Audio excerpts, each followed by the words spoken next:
Welcome back to PECs training. Today we'll be discussing phase 3 of PECs training. So the phase 3 is all about symbol discrimination. It is where the kids will be able to distinguish between two or more picture symbols. This is how they will be able to learn the concept of choice making.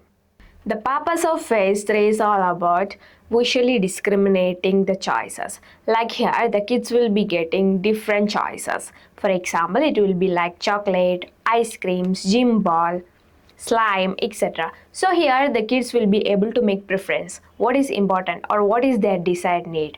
So they will choose one over the other.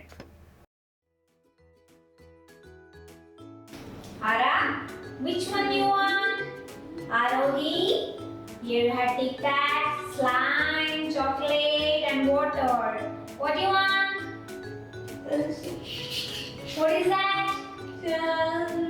Chocolate. I want chocolate. Give me the card. Arohi, give me the card. Mom will give you chocolate. Instead of using a single picture for communication, the kid is now presented with two or more picture cards and learn to choose the correct one from the options available. This skill is crucial for fostering functional communication. She scans the card thoroughly, recognizes the one representing her preferred item, and then hands it to the therapist.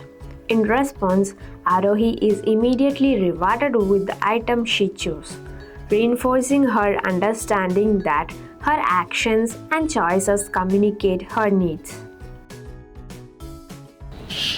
Now, what I want? Tic Tac, break. What do you want? Break. I want break. So I will take break now.